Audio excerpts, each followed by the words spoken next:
Juan y la planta de habichuelas. Érase una vez una pobre viuda que tenía un único hijo llamado Juan. Juan apenas ayudaba a su madre, no ganaba dinero alguno y ambos eran muy pobres. Un día, su única y vieja vaca dejó de dar leche. No hay nada que hacer, dijo la madre de Juan. Tendremos que venderla. Así que Juan llevó la vaca al mercado e intentó obtener por ella la mayor cantidad de dinero posible. Pero como el viaje era largo y aburrido, se entretuvo soñando con todo lo que compraría si fuera rico. Por el camino se encontró a un curioso hombrecillo con una enorme cabeza y un cuerpo diminuto que le propuso comprarle la vaca. «Dámela y te prometo que serás rico hasta el fin de tus días», dijo el hombrecillo, que sostenía una bolsita. Juan apenas daba crédito a lo que oía, mas al abrir la bolsita, en lugar de monedas de oro, comprobó que solo contenía 5 arrugadas habichuelas. «Esas habichuelas son mágicas», dijo el enano. «Plántalas y crecerán hasta tocar el cielo». Y antes de que Juan pudiera decir nada, desapareció junto con la vaca. Juan regresó a casa corriendo preguntándose qué pasaría cuando plantara las habichuelas mágicas. «¡Qué rápido has sido!», dijo su madre al ver a Juan. «¿Cuánto te han dado por la vaca?» «He hecho un estupendo negocio», dijo Juan. «Mira esto». Cuando su madre miró dentro de la bolsa, se puso furiosa y exclamó: «¿Habichuelas? Si no son más que habichuelas. Eres un majadero, un holgazán, un inútil. ¿Es que pretendes que nos muramos de hambre?» Juan intentó decirle que las habichuelas eran mágicas, mas ella se negó a escucharle. Las arrojó por la ventana, dio a Juan una buena azotaina y le envió a la cama sin cenar. A la mañana siguiente, Juan, muerto de hambre, se despertó muy temprano. Por lo menos eso creía él, pues la habitación estaba a oscuras. Pero al volverse, vio junto a la ventana una inmensa planta verde cuyas hojas se metían por entre la persiana. «Anda, pues es verdad, las habichuelas son mágicas». Rápido como el rayo, Juan salió a gatas por la ventana y se encaramó a la planta de habichuelas. Deteniéndose tan solo para despedirse con la mano de su madre que se hallaba en el jardín, mirándole asombrada, Juan comenzó a escalar la planta gigante. Trepó y trepó hasta atravesar las nubes. De pronto, vio un largo y ancho camino que se extendía frente a sus ojos. Juan anduvo durante horas, y cuando ya pensaba en regresar, divisó un gran castillo. Cansado y hambriento, llamó a la puerta. Le abrió una gigantesca mujer que se quedó mirándole. «Por favor, ¿podría darme un poco de comida?», preguntó Juan. «Estoy desfallecido». «Vete de aquí, mi marido no tardará y es capaz de devorarte para cenar». Pero tanto le rogó Juan que al fin la mujer le dejó entrar y le dio un poco de pan y fruta. Casi se lo había terminado cuando, de repente, oyó por el pasillo unas fuertes pisadas. «¡Ay, madre mía!», exclamó la esposa del gigante. «¡Es mi marido! ¡Rápido, escóndete en el horno!». Juan apenas tuvo tiempo de meterse en el horno antes de que la puerta de la cocina se abriera violentamente y entrara un gigante enorme y calvo. Este olfateó el aire y dijo: «Fi, fa, fo, fum. Huelo la sangre de un inglés. Esté vivo o muerto, machacaré sus huesos y me lo comeré». No, querido», dijo su esposa sin perder la calma. «Estás equivocado. Anda, siéntate a cenar». Cuando el gigante hubo dado buena cuenta de su colosal cena, sacó una caja llena de bolsas y se puso a contar su dinero. Juan, asomándose por la puerta del horno, se quedó sin aliento al ver tanto oro. Al poco rato, el gigante empezó a dar cabezadas y se quedó dormido. Entonces, Juan saltó del horno, se cargó una de las bolsas y salió corriendo del castillo. Recorrió el camino a toda velocidad. Luego, dejó caer la bolsa al suelo y bajó por la planta de habichuelas hasta llegar a su casa. Durante meses, Juan y su madre vivieron a cuerpo de rey. Mas al cabo de ese tiempo, solo les quedaban unas pocas monedas de oro. Un día, cuando entró su madre a despertarle, comprobó que Juan había subido por la planta de habichuelas en busca de más oro. «¿Con qué eres tú?», exclamó la esposa del gigante al abrirle la puerta del castillo. «La última vez que te presentaste aquí, mi marido echó en falta una bolsa de oro». «¿De veras?», contestó Juan. «Qué raro».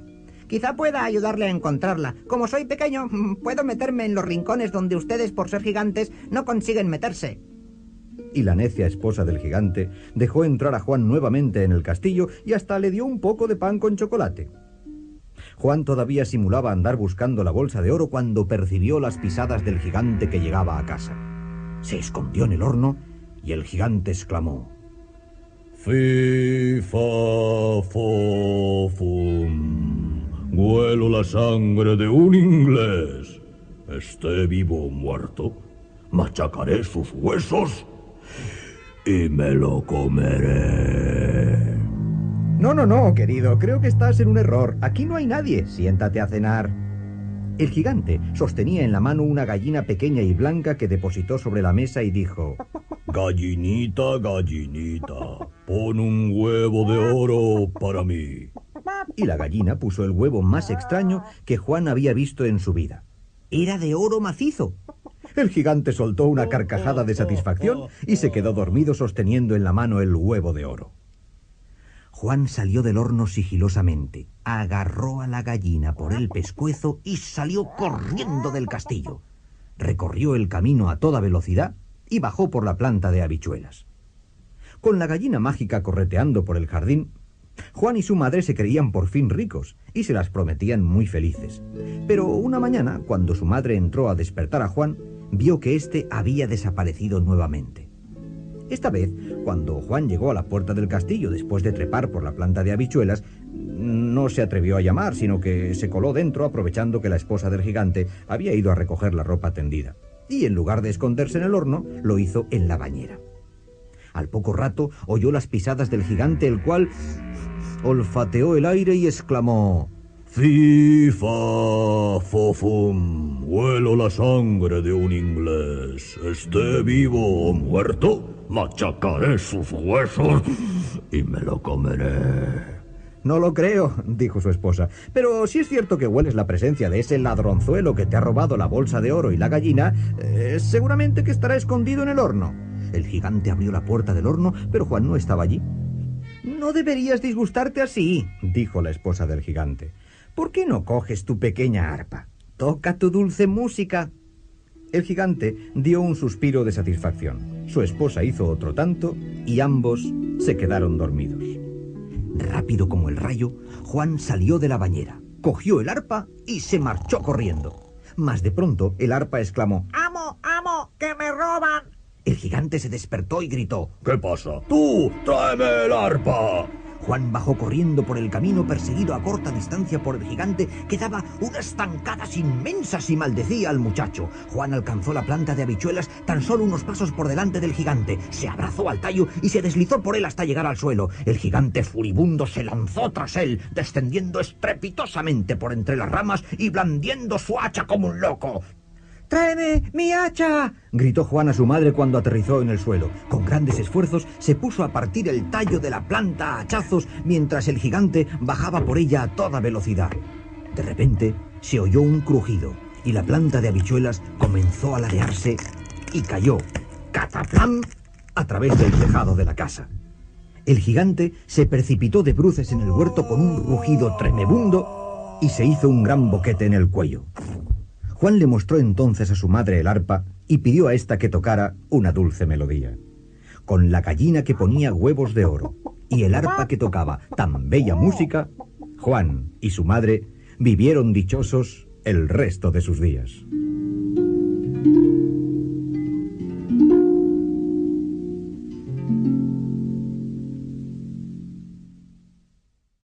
¿Por qué no puede hablar la jirafa?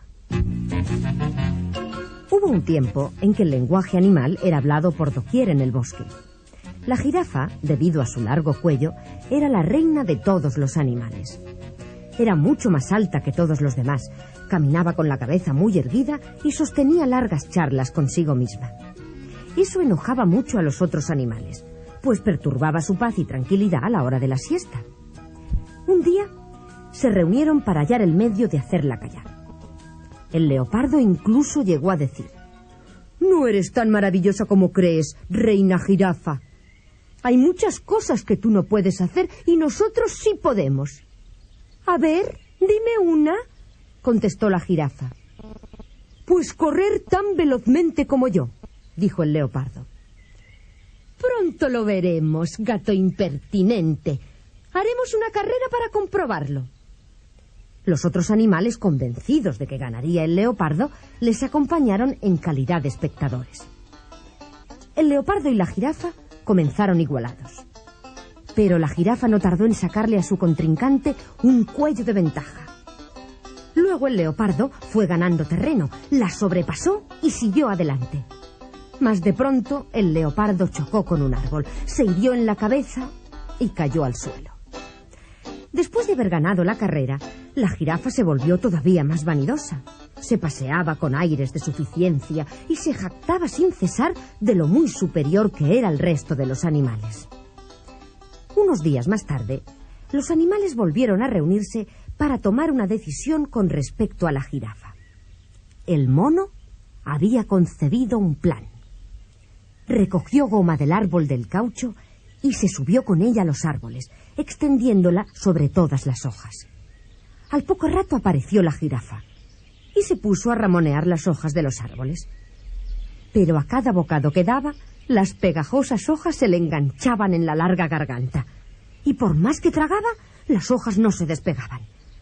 La jirafa sacudió su cuello naranja y negro y se bebió todo el agua del lago. Mas no había forma de desprenderse de las pegajosas hojas. Y al abrir la boca para afirmar lo maravillosa que era, descubrió que no podía articular palabra. Estaba muda. Todos los animales dieron las gracias al mono por haber conseguido silenciar a la presuntuosa jirafa. Y a partir de ese día durmieron todas las tardes, mientras la jirafa corría por el bosque a medio galope, pronunciando palabras silenciosas entre las copas más altas de los árboles.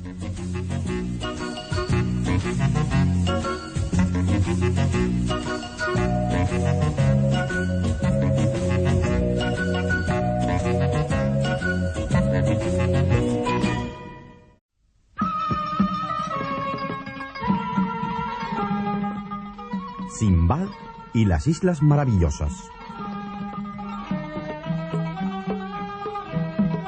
Yo soy Simbad, el mercader de Bagdad. Tal vez me recordéis. Mis viajes me han llevado a afrontar toda clase de peligros. Pero os he hablado de aquella vez que atracamos junto a... No, creo que no. Pues bien, voy a contároslo. Después de mis aventuras en el Valle de los Diamantes, había amasado tal fortuna que pensé que nunca más volvería a marcharme de Bagdad. Pero muy pronto empecé a echar de menos el mar, así que decidí ir a Basora y zarpar en un barco extranjero en busca de más aventuras. El barco era pequeño y el sol calentaba mucho, y los tripulantes no tardaron en sentirse fatigados y de mal humor. Así que, cuando el vigía divisó una pequeña isla en el horizonte, nos pusimos todos a dar vítores y a escudriñar la lejanía. «No la encuentro en ninguno de mis mapas», dijo el capitán. «No importa», contesté. «Al menos podremos bajar a tierra y correr». El capitán decidió poner rumbo a la isla, que casi parecía moverse mientras se recortaba refulgente sobre el cielo. Sus acantilados eran grises, pero las bajas colinas tierra adentro aparecían verdes y acogedoras, con bandadas de pájaros que volaban, trazando círculos en el cielo. «¿Podemos llevarnos a tierra un barril de cerveza, mi capitán?», preguntó un marinero. El capitán accedió y atracamos frente a la isla. Todos, excepción hecha del capitán, bajamos a la playa y nos dispusimos a encender una hoguera con madera que flotaba a la deriva. Luego ensartamos unos tiernos pedazos de carne en unas varillas de hierro y los asamos sobre el fuego. Pero como yo me considero un buen musulmán y jamás tomo bebidas alcohólicas, dejé a los marineros bebiendo cerveza y fui a dar un paseo por la playa. Me sorprendió comprobar que no se trataba de una playa de arena, sino que era al mismo tiempo suave y dura al tacto. Flotaba en el ambiente un penetrante olor a pescado. De pronto, los pájaros que estaban posados sobre las verdes algas y los crustáceos levantaron el vuelo chillando. Toda la isla pareció estremecerse como por los efectos de un terremoto, y caí de rodillas. La voz del capitán apenas se podía oír debido al estrépito provocado por las gaviotas. ¡Una ballena! ¡Una ballena gigantesca! ¡Subid a bordo! Yo dirigí la vista al mar, mas no vi señal de ballena alguna. El capitán empezó a soltar amarras. Los marineros gritaban y corrían hacia el barco. ¿Era posible que el capitán nos abandonara en aquella isla gris? Súbitamente, de un hoyo que había junto a mis pies, brotó un chorro de agua. Era como un inmenso surtidor que surgía de la tierra y que me caló hasta los huesos. El capitán volvió a dar voces, mas yo apenas lograba entender lo que decía. ¡Debo soltar amarras! ¡Una ballena! ¡El fuego ha despertado a una ballena! En un terrible y escalofriante momento comprendí la realidad. No nos encontrábamos en una isla, sino sobre el dorso de una ballena gigante.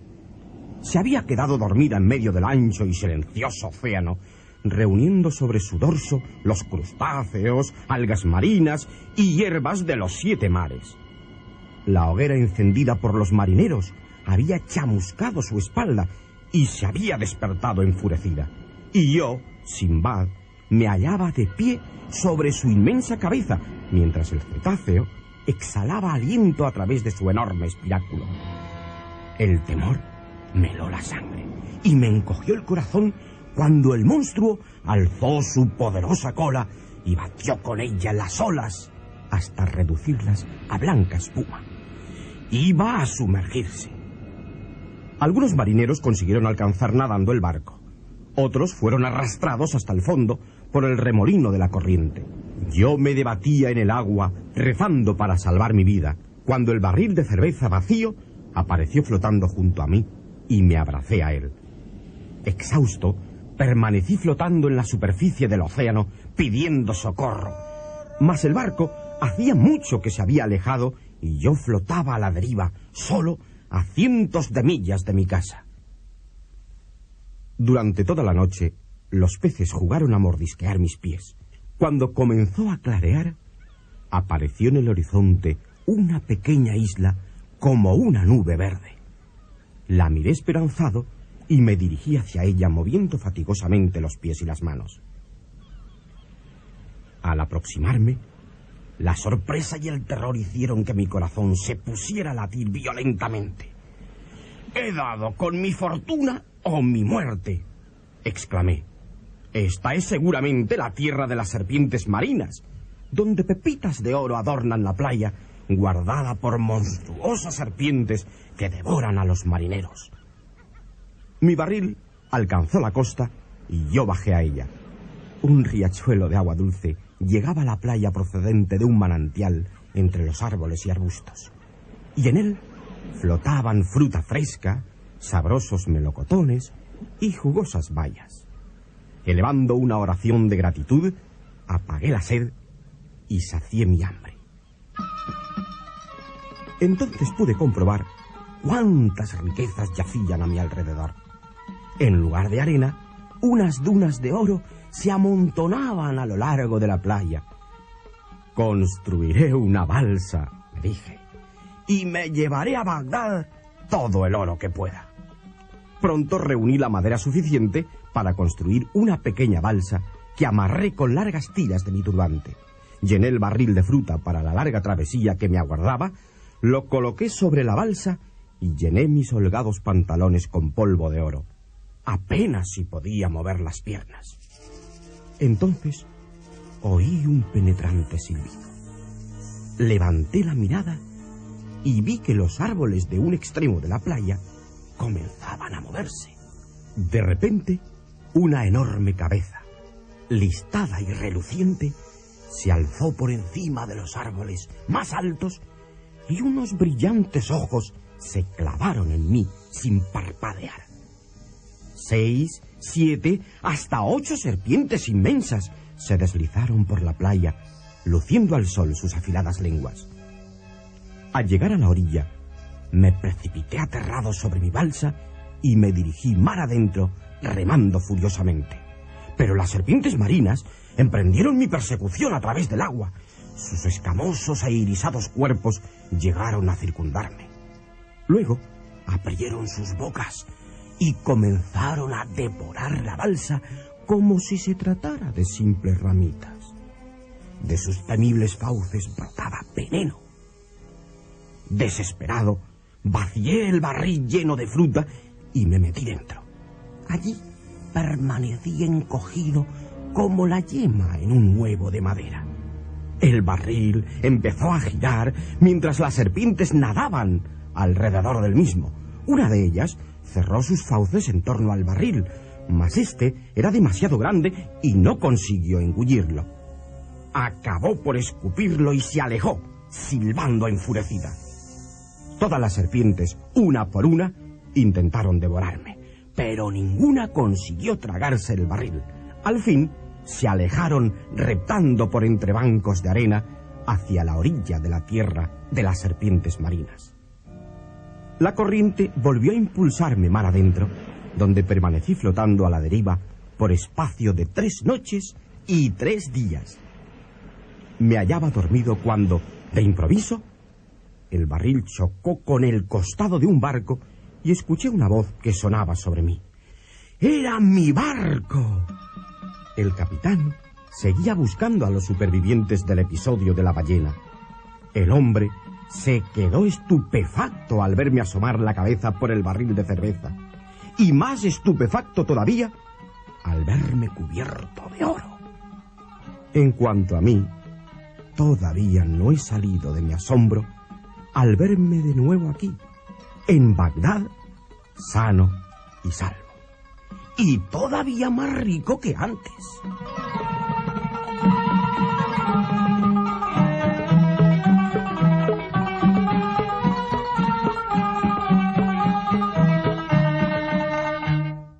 El libro de los animales. Estaba un día León persiguiendo a su conejo mascota, cuando su buena amiga, el ama Felisa, le dijo: «Han venido a verte el primer ministro y el canciller». Al entrar en el cuarto de estar, León se encontró a 2 caballeros la mar de serios.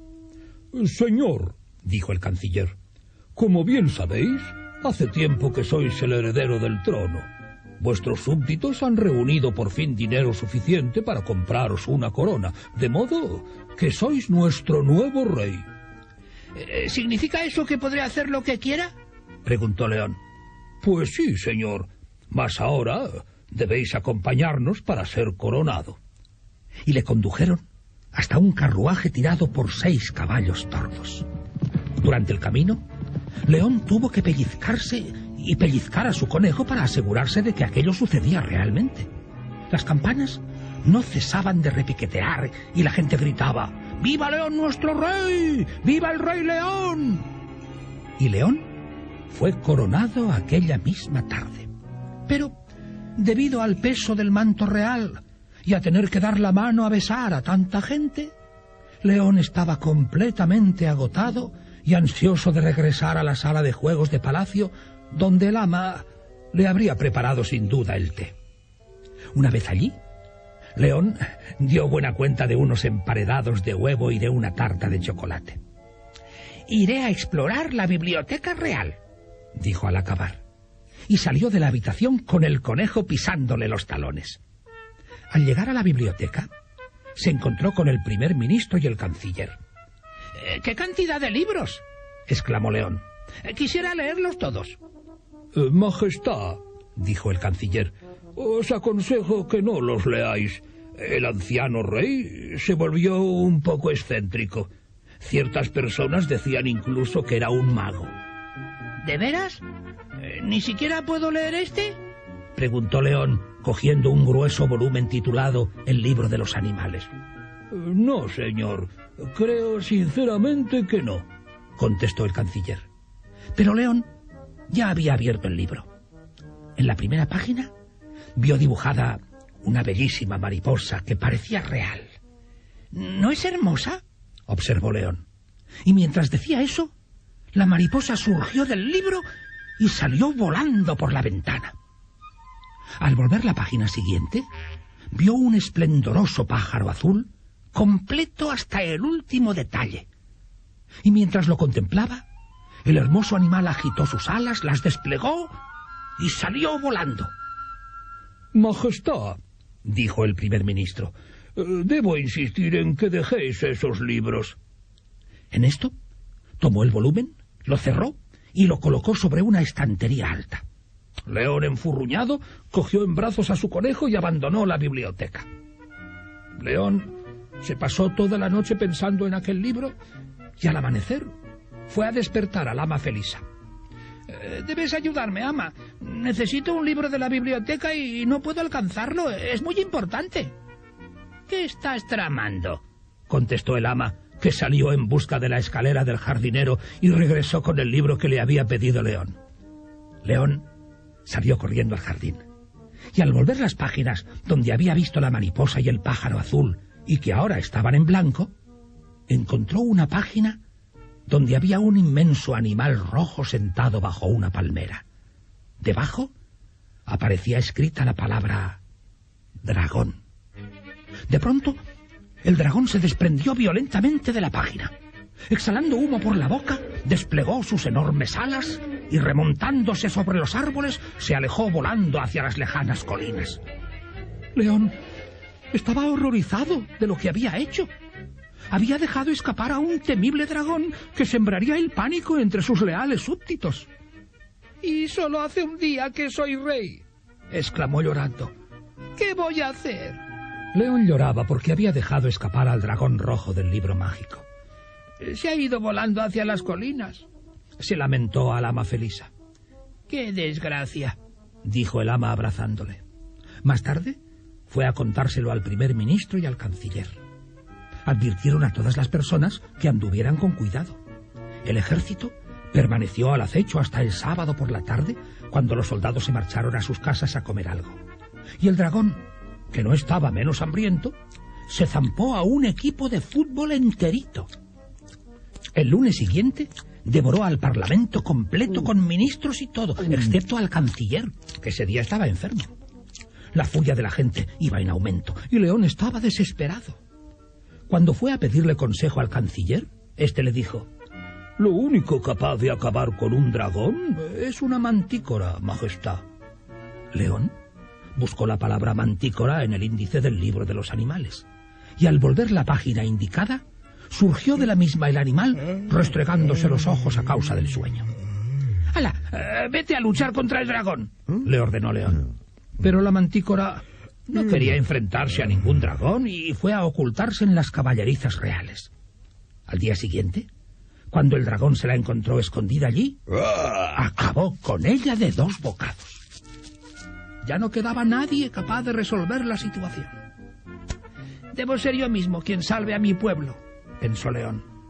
Se encerró en la biblioteca un día entero y repasó todas las obras sobre dragones. Cuando terminó, había aprendido algo muy importante. Los dragones suelen arder bajo el sol del mediodía. Luego, llevó el libro de los animales al jardín. Buscó la palabra Pegaso y de la página adecuada salió un bellísimo caballo alado. Sin soltar el libro, León se montó en el animal. Ambos se alejaron volando hacia las colinas en pos del dragón. Al aproximarse, vieron un hilo de humo gris que se elevaba por entre los árboles. «¡Ahí debe de estar el dragón!», gritó León. Y así era. Allí estaba el monstruo disfrutando su siestecita matinal. Mientras volaban sobre él, el dragón se despertó con un pavoroso rugido y se abalanzó sobre Pegaso. «¡Vámonos al desierto!», exclamó León, y condujo al caballo sobre montañas lejanas, ríos y valles. El dragón emprendió su persecución. Al fin, llegaron a una gran extensión desértica. No había ni pizca de sombra, y el sol brillaba con fuerza en lo alto. Tan pronto como aterrizó Pegaso, León saltó a tierra y depositó el libro de los animales en el suelo, abierto por la página donde estaba la palmera.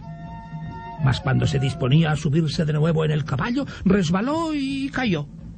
En aquel momento hizo su aparición el dragón. El dragón tenía tantísimo calor que empezaba a echar humo. Pegaso voló en torno al animal, batiendo sus alas como si fueran fuelles. El humo se extendió en todas direcciones, ocultando a León de la vista del dragón. El monstruo lanzó un grito de furia y comenzó a resoplar buscando desesperadamente la sombra. Entonces, al ver la palmera, se precipitó sobre la página y se instaló en el lugar que había ocupado antes. ¡Hurra! ¡Lo hemos conseguido!, gritó León abrazando a Pegaso. De pronto sonaron grandes vítores y León vio que se hallaban rodeados por el primer ministro, el parlamento, el equipo de fútbol y la mantícora. El dragón no había tenido más remedio que dejarlos atrás. Pegaso, nos llevarás a todos a casa de 2 en 2, dijo León. La operación duró varios días, pero todos estaban tan satisfechos de haberse librado del dragón que no les importó tener que esperar su turno. Para matar el tiempo, comentaban cómo su pequeño rey había conseguido derrotar al dragón, con un poco de ayuda por parte de Pegaso, por supuesto. Heidi. En casa del abuelo. Heidi se despertó en su nuevo hogar sintiéndose muy contenta. Entonces oyó fuera un silbido. Era Pedro, el chico que guardaba las cabras, que había venido en busca de Flor y Mariposa para conducirlas a los elevados pastos de las montañas. Heidi se vistió con toda rapidez y corrió afuera. ¿Te gustaría subir a la montaña con Pedro y las cabras?, preguntó abuelo Anselmo. Heidi aceptó encantada diciendo: «Sí, sí, abuelo». «Cuida bien de Heidi», dijo el anciano a Pedro mientras le entregaba una bolsa con el almuerzo de Heidi. «Y no dejes que se caiga o se lastime». Era una mañana muy hermosa. El sol brillaba intensamente sobre las verdes laderas y relucía sobre los picos cubiertos de nieve. Heidi correteaba y brincaba por entre las flores silvestres. Se detuvo para recoger en su delantal unas gencianas de un color azul oscuro, unas delicadas prímulas rojas y unas exquisitas jaras. Las llevaría a casa y las colocaría sobre su lecho de heno para que pareciera un prado. Pedro se alegraba de contar con la simpática compañía de Heidi en la solitaria montaña y estaba satisfecho de poder mostrarle todas las cosas que él conocía. Le enseñó una hondonada donde muchas flores de diversos colores ofrecían sus pétalos al sol. Le indicó dónde crecían las hierbas silvestres de fragante aroma. Le enseñó a pronunciar los nombres de las cabras y cómo silbar para llamarlas. Heidi no paraba de correr entre los animales, charlando con cada uno de ellos. De pronto, Copito de Nieve, la más pequeña de las cabras, se puso a balar. «¿Por qué gime?», preguntó Heidi. «Porque la semana pasada vendieron a su madre en la ciudad. Supongo que debe sentirse abandonada». «Pobre Copito de Nieve», dijo Heidi abrazándose al cuello de la cabra. «Vendré a verte todos los días y hablaré contigo para que no te sientas abandonada». Al llegar a los pastos que había en la cima, Pedro halló un lugar apropiado para sentarse a almorzar. Comieron su pan con queso y tomaron su leche de cabra, y luego se quedaron dormidos bajo el cálido sol. De pronto, el sonido de unas alas que se agitaban despertó a Heidi. «¡Pedro! ¡Pedro! ¡Despierta!». Pedro corrió junto a Heidi y ambos observaron a un águila inmensa que volaba sobre sus cabezas. El animal fue remontándose hasta alcanzar el pico más elevado, donde ni siquiera en verano se derretía la nieve. Cuando la luz del sol empezó a declinar, las montañas comenzaron a adquirir una tonalidad cada vez más rojiza. «¿Es que están ardiendo?», preguntó Heidi. «No, siempre se ponen así a la caída de la tarde. Es el sol que se despide de ellas con un beso». Cogidos de la mano, Heidi y Pedro emprendieron el regreso a la casita del abuelo. Cuando divisaron al anciano sentado bajo los abetos, fumándose su larga pipa, Heidi corrió a saludarle, seguida por Flor y Mariposa. Pero antes se despidió de Pedro. «Buenas noches, Pedro. Buenas noches, Copito de Nieve». «Buenas noches, Heidi», respondió Pedro. Todos los días volvía Heidi a las montañas con Pedro y sus cabras. Mas llegó el otoño y con él unos vientos muy fuertes que hacían que los abetos frente a la casita del abuelo suspiraran y gimiesen. Sopla ahora un viento demasiado fuerte para que pueda subir a la montaña, dijo un día abuelo Anselmo. Y Heidi se quedó en casa para ayudar a su abuelo a hacer manteca, yogur y queso con la leche de las cabras. Pero le entristecía no poder acompañar a Pedro y a las cabras a la montaña. Pedro también la echaba de menos. Hasta las cabras parecían más contentas cuando Heidi iba con ellas y las acariciaba. Pero una mañana, Pedro no se presentó a buscar a Flor y Mariposa. La escuela de Dorfli había vuelto a abrirse y Pedro tenía que asistir a clase todos los días. El otoño dio paso al invierno y Heidi se quedó en casa sin salir, pues una espesa capa de nieve cubría la solitaria montaña y rodeaba la casita. ¿Puedo ir a visitar a Pedro y a su abuelita?, preguntó Heidi. El camino está cerrado, dijo abuelo Anselmo, intentando hacerla desistir de su empeño. Pero yo quiero ir. Pues yo no quiero llevarte. Las gentes de Dorfli no me tienen simpatía y no me encuentro a gusto allí. Pero Heidi insistió tanto que al fin el abuelo, a regañadientes, sacó su gran trineo de madera y cogió una gruesa manta. Envolvió a Heidi en ella y se montó con la niña en brazos en el trineo. El trineo se deslizaba velozmente por la nieve y Heidi exclamó entusiasmada: ¡Oh! ¡Parece que estemos volando! El anciano la dejó justamente ante la puerta de la casita de Pedro. Estaré de vuelta a las 5, Heidi. Espérame en lo alto del camino. Y se volvió hacia la montaña arrastrando el trineo. Hemos oído mucho de ti, Heidi, dijo la madre de Pedro al abrirle la puerta. Luego se volvió hacia una delicada anciana que estaba sentada en una silla. La anciana tendió sus manos a Heidi y dijo: ¿Qué aspecto tiene, Úrsula? Tiene el pelo oscuro y rizado y carita de traviesa, dijo la madre de Pedro. Acercaré la lámpara para que usted misma pueda verme, dijo Heidi. Pero la abuela movió la cabeza y respondió: Hace mucho que mis pobres ojos no ven nada. ¿Cómo?, exclamó Heidi asombrada. ¿Ni siquiera la nieve?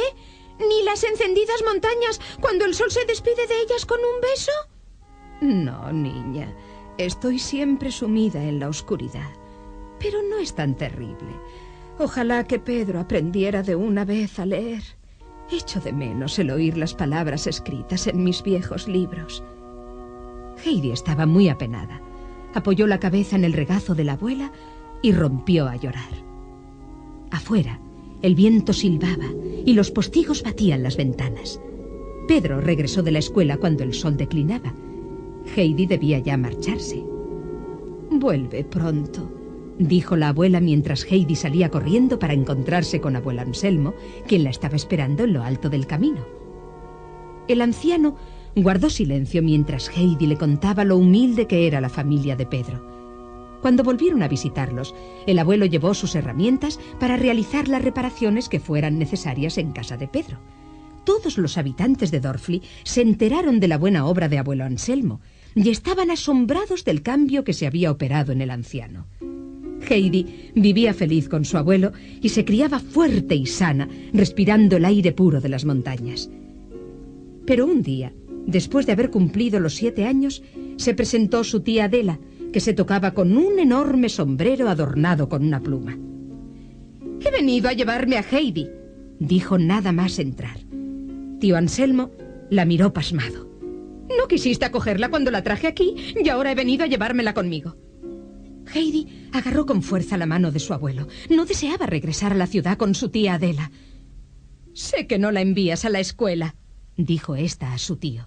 «¿Te das cuenta de que eso va contra la ley y podrían enviarte a la cárcel?»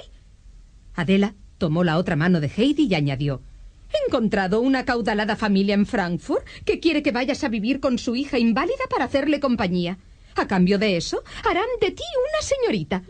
«No me lleves, tía Adela. Por favor, no me lleves». El tío Anselmo se paseaba arriba y abajo de la estancia gritando y maldiciendo, pero Adela estaba decidida a llevarse a Heidi.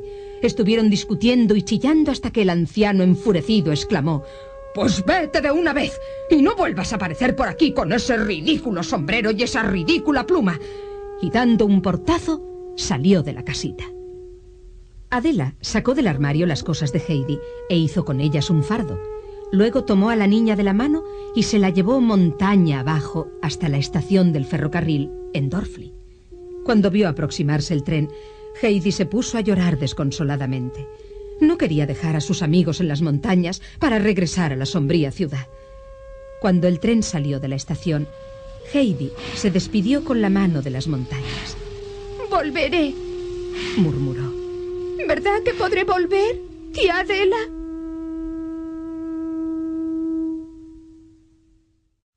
El árbol del matorral. El árbol no paraba de quejarse y el matorral estaba empezando a cansarse de él. En comparación con otros árboles, este era más bien pequeño, pues no era sino un manzano silvestre, no mucho mayor que el matorral. Sus ramas eran oscuras y retorcidas, y sus frutos no pasaban de ser manzanitas amargas que nadie quería. Era primavera, y el árbol seguía quejándose sin parar. Decía: más tarde se pondrá a llover y seguramente seguirá lloviendo todo el día de mañana. Además soplará el viento. Quizás se rompan algunas de mis ramas. Pero el viento trae consigo un tiempo más templado, dijo el matorral. Además, prosiguió el árbol sin prestar atención al matorral, esos horribles pájaros pronto harán sus nidos y se comerán nuestros retoños. Ya me estoy hartando de tus quejas, árbol. Si no tienes nada agradable que decir, será mejor que te calles de una vez. El árbol se puso a refunfuñar para sus adentros, mirando a su alrededor en busca de más motivos para quejarse. Se hacía la vida imposible. El campo no tardaría en anegarse, las vacas destrozarían el matorral y las cornejas invadirían el campo. Se dejarían la verja abierta y entrarían las ovejas. Pensaba y hablaba continuamente. El matorral decidió que era preciso hacer algo para acabar con las quejas del árbol. ¿Pero qué?